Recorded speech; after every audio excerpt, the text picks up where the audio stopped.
envisions is a mechanism by which this comes out of committee that possibly a job that was available to a local resident was put on the table and money reappropriated to the tune of $18,000 to support this program under a consensus comment that we haven't been able to do this for years.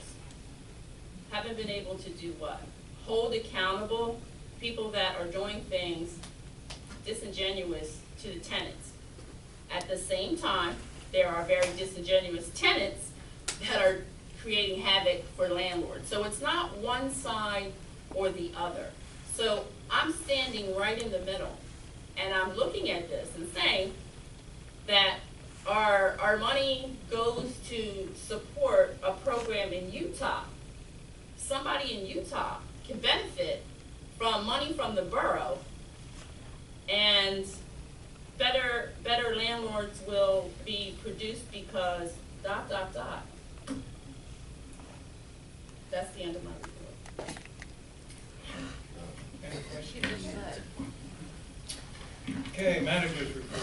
Thank you, Mr. Troney. I believe you're probably all aware that this past Thanksgiving morning, sadly, a motorist lost her life when her vehicle plowed into the lower pump house at the wastewater treatment plant.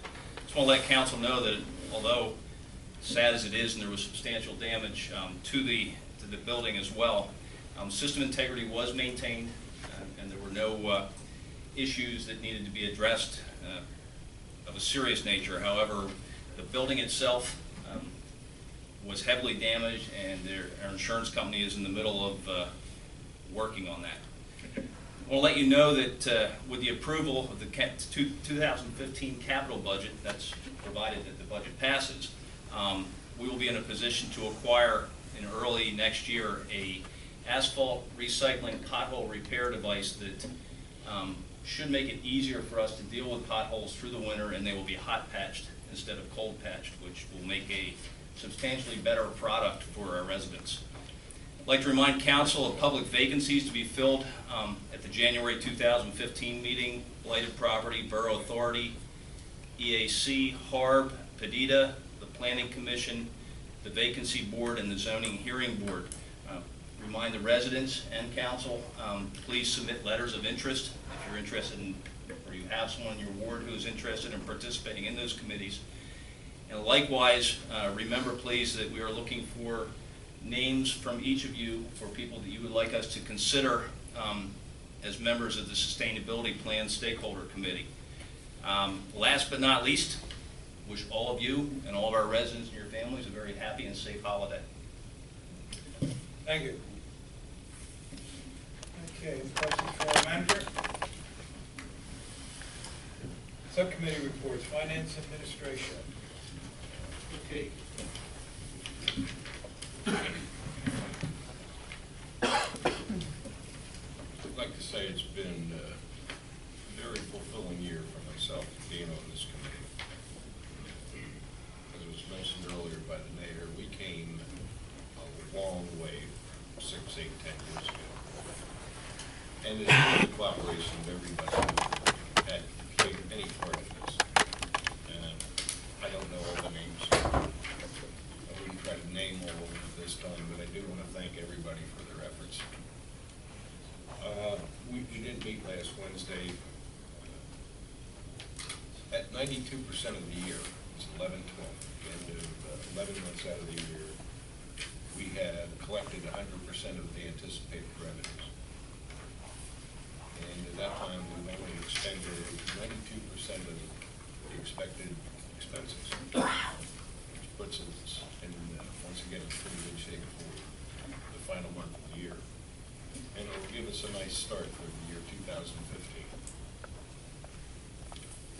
Committee does a lot of discussions, and there's a lot of bantering back and forth as we hack things out, trying to make the best situation for our residents.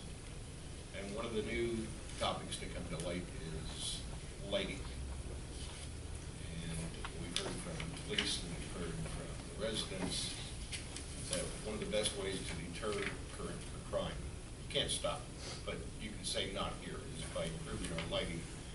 And our staff's been examining options, and before us is an opportunity to convert the borough lighting to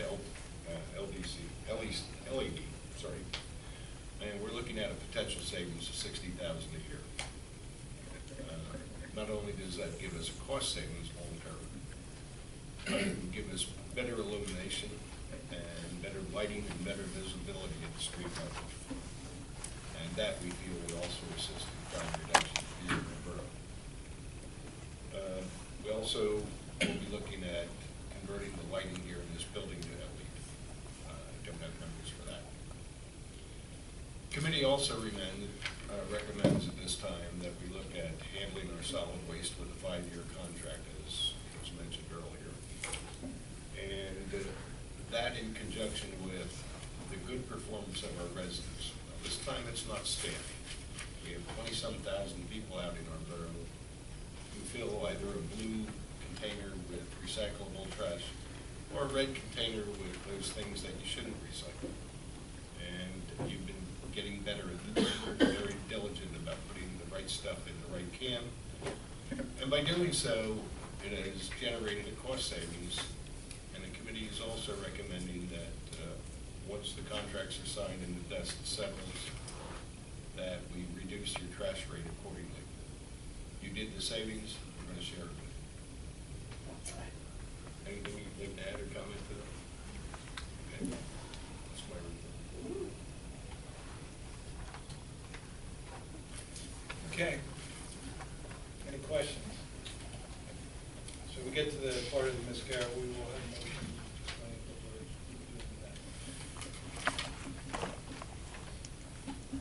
Library, Mr. Green here? Nope. Susan's here. Hi, I'm Sue Davis. I'm the director of the library. We're finishing off. Talk Sue to the mic, I'm sorry. Oh. Myself being one of them. Challenged with I'm challenged in the hearing too, so I understand.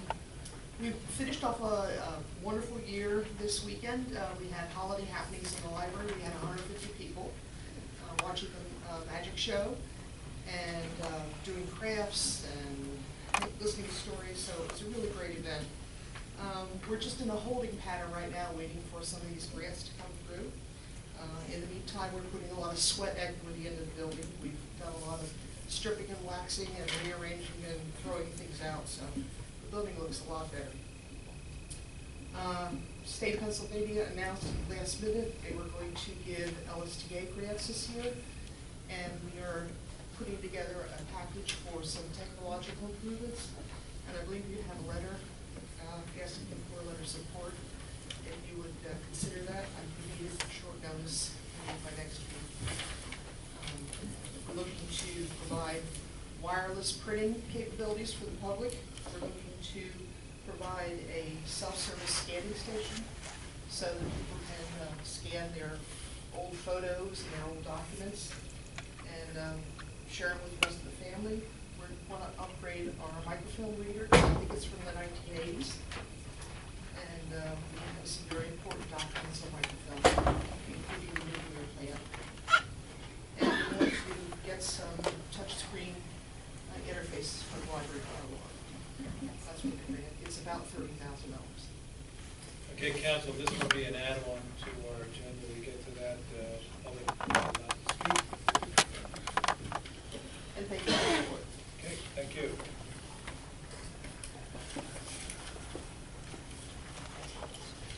Human relation, minutes are on your computer. Anything you want to add there? Anita, Sheila, is she here?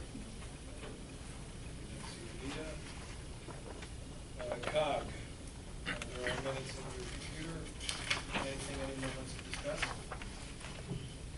DAC, let's see, Jim, I don't think there was a meeting. Regional planning, we met this past Thursday. The final draft update of the regional plan, comp plan, is in place. They started the minimum of 45-day comment period. It could last longer than that. Probably next month they will be coming either next month or one of the upcoming months, making a presentation on changes and updates on the comp plan. Will be coming before us, and there's going to be a public hearing, and each of the townships and municipalities got to vote on it. I think that's about it. Blight property, Mr. Weir? The report is in your package. The only thing I want to add, repeat several times, is as this committee goes through the town, identifying blighted properties and notifying the owners of that, most of the properties that they locate do get upgraded and repaired by the owner, rather than going through the whole process waiting to be purchased by some outsider. So the project and the committee is working well. Okay, thank you.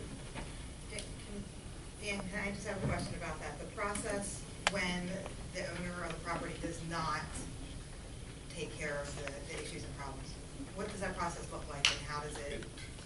The property is examined on two different occasions, reviewed on two different occasions by both the Blighted Property Committee and the Planning Commission. In between, the Codes Department or L&I Department contacts the property owner looking to make progress on bringing the property into compliance. At the end of that, if it does not, then it's put on a list to be forwarded to the county to be acquired. To be acquired by the county? No, by an outsider. Genesis took some of the first properties that we sent to the county. Right now, there are properties that have been sitting down there quite a few months, and there are no bids right now. So that's the end of it. I guess for the solicitor, any corrections or adjustments to that? No, you stated the process correctly. So again, under the urban redevelopment law, by going through the process, it creates grounds for the ability for the county redevelopment authority to acquire the property. It will only acquire the property if there's a willing and able buyer that wishes to do it. There's no automatic way to get it done. There's no funds sitting there to acquire properties if they're blighted. But at least the process has been satisfied, so if someone were interested, they could do that. So that's really the purpose of the committee, to satisfy the requirements under state law, so that somebody interested could acquire it if they wanted to. And from the feedback I get from the county, here in Pottstown, we've been more active than any other committee such as that throughout the county. Is getting properties acquired or sending No, properties down? it's getting them through the system.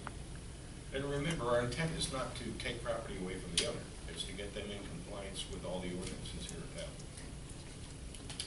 And for the most part, they do cooperate. And then once the property is acquired by somebody else, then they're obligated to bring that property up to Absolutely. the codes. Okay, any other questions?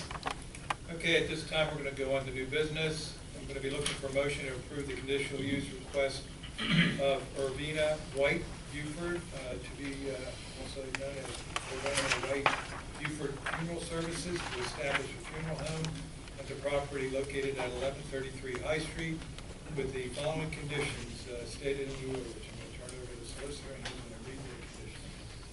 Yes, if council recalls, there was a hearing in front of council on November the 5th with respect to the request for conditional use for the property at 1133 High Street. At the time, the applicant provided testimony. If council recalls, the property use as a funeral home is designated by conditional use in our ordinance if the applicant satisfies the conditions.